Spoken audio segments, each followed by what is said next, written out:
We talked about unemployment, the housing crisis, the budget, how it's all tied together.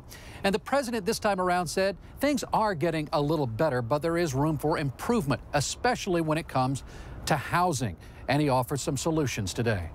You invited us here to talk about housing. Yeah. It is one of the biggest economic problems we have in the state of Florida. We have a housing market that's just tanked. Yeah.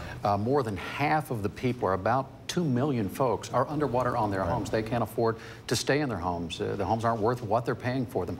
What's the solution? Well, the government's not going to be able to solve this whole problem. We're talking about trillions of dollars worth of home values all across the country that have been affected by this terrible recession and the housing bubble bursting.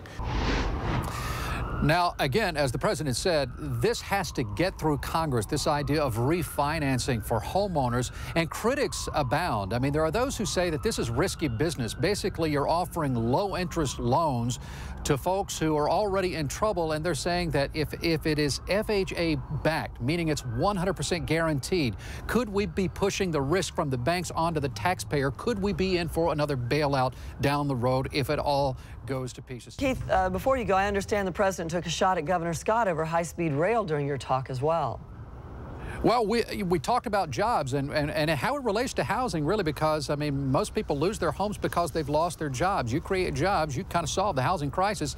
And the president went on to say, well, you know, I did my best to help the folks of Florida when I introduced and helped push this idea for high-speed rail between Tampa and Florida. And he said, you know, there's a report out now that says it could have made $30 to $40 million in profits. So maybe the next time an opportunity comes along, the good folks of Florida ought to push a little harder to make sure that happens. So I thought that was a little dig the president made at Governor Scott. And coming up tonight, I want to tease something. I'm going to play a little soundbite that I thought was very candid of the president, because when he was running the last time around, he talked about fundamental change. What does that mean? I pushed him and said, do you feel like you have fundamentally changed the way Washington works as you had hoped? More efficient, more creative, more transparent. You'll hear what he says about that coming up at 11. All right, well, we'll look forward to that, Keith. During the last campaign, you talked about fundamentally changing the way Washington does business. A more efficient, more transparent, more creative Washington.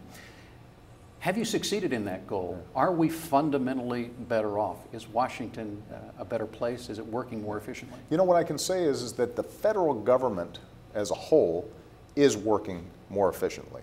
Do you regret in any way referring to Mitt Romney as anti-immigrant?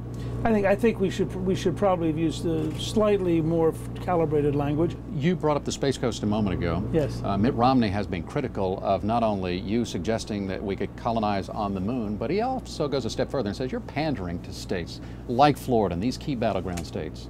What do you say to that? Are you pandering? Look, it's typical of the inaccurate campaign he's running. There is a debate over income inequality. Do you believe you pay the fair share, or do you think, I know you're doing nothing illegal, but that perhaps you and wealthy like you should pay a little bit more? Well, I can't imagine anyone saying they should pay more than is required by the law. Are you the most conservative Republican in this race? You know, I'm conservative on the issues I think people care about most deeply. On the subject of health care, a big concern for folks in Florida as well. If you should become the nominee, how do you sit beside President Obama or stand beside him and debate Obamacare when he looks straight at you and says, Obamacare?